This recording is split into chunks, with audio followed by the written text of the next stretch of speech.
Affaire conclue, la vie des objets s'intéresse aujourd'hui à une bibliothèque en plexiglas qui ne va pas laisser Christophe de glace.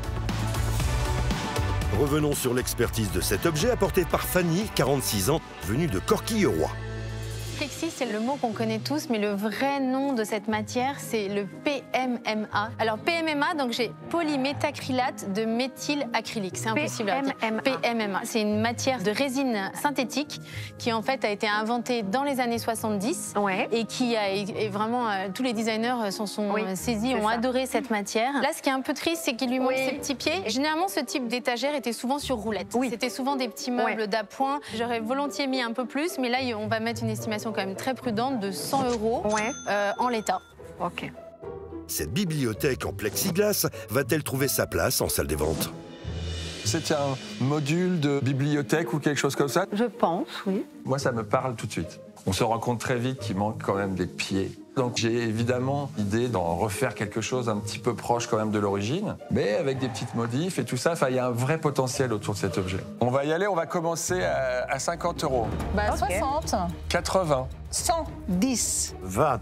Le 70, le design et le plexi fumé. Bon voilà, ça évoque quand même toute une ligne de mobilier assez tendance en ce moment. Donc tout le monde se met sur cet objet. 200. 300. Allez, 400 € chez moi. 480. Allez, 500. Perso, je passe quand même là. 500. Quand je vois qu'on arrive quand même à la barre fatidique des 500 € et qu'on les dépasse, j'ai un vrai doute. Est-ce que cet objet, une fois restauré, va valoir le prix d'achat plus le prix de la restauration? 520 €. Fanny? Vous abandonnez, Joanne? 520 €. Ben, je suis en train de réfléchir à ce que je vais en faire. Bon, bah réfléchis. Et puis peut-être que vous pouvez commencer à venir vers moi, Fanny. Bien sûr. Bon, je vais pas jusque-là pour baisser les bras, donc je vais au bout quand même. Bon, 530? 560? 570?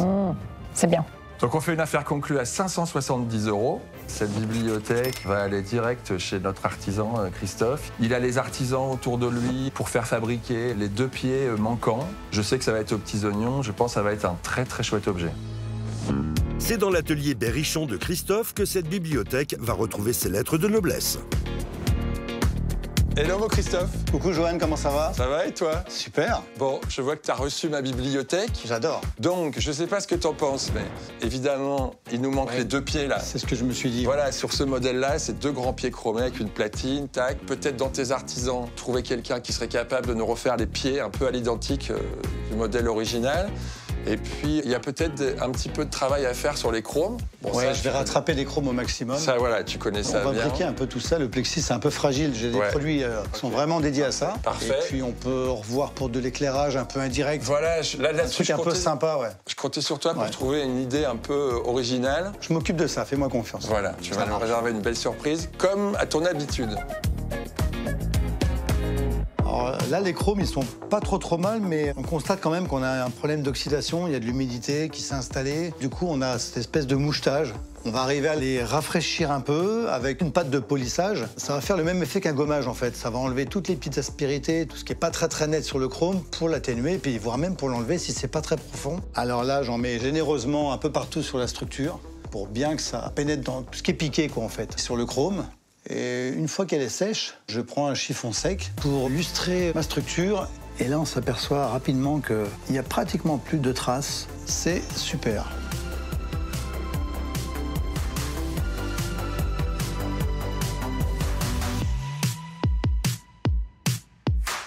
Maintenant, on va passer au plexi. Le plexi, il y a quelques petites rayures. Je vais inspecter ça un petit peu de près. J'utilise une lampe et je la passe à ras comme ça, mes étagères, et ça me permet de voir les rayures qu'on ne verrait pas à l'œil nu.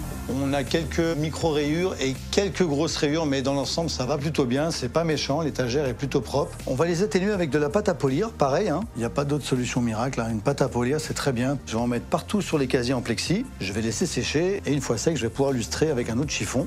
Et normalement, ça m'a enlevé toutes mes micro-rayures. Les rayures qui restent, c'est des rayures vraiment profondes. On peut prendre n'importe quelle pâte ou quoi que ce soit. Le plexi, quand il est vraiment griffé profondément, on peut quand même pas avoir du 100%, mais on a quand même un résultat qui est autre chose que ce qu'il y avait.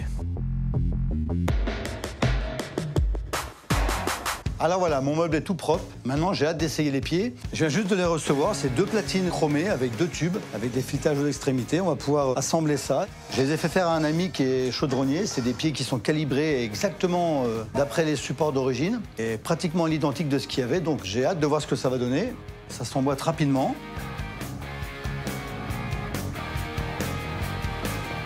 Voilà, c'est monté. Il me reste juste une petite touche finale.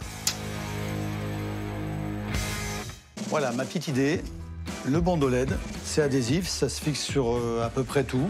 On va mettre ça à l'arrière du meuble, ça va nous faire un effet de rétroéclairage dans les casiers plexi. Ça s'applique assez facilement, on le déroule et puis avec le doigt on appuie. Comme c'est un adhésif, ça tient très bien. Je pense qu'il y aura un rendu qui va être super chaleureux, super sympa. En plus c'est multicolore, aujourd'hui on peut faire plein de choses avec et puis c'est très vite posé. Voilà, mon bandeau LED est installé. J'ai imprimé la petite télécommande pour piloter ça de mon canapé. J'essaie ça tout de suite. Waouh, ça rend trop bien. Je suis trop fan.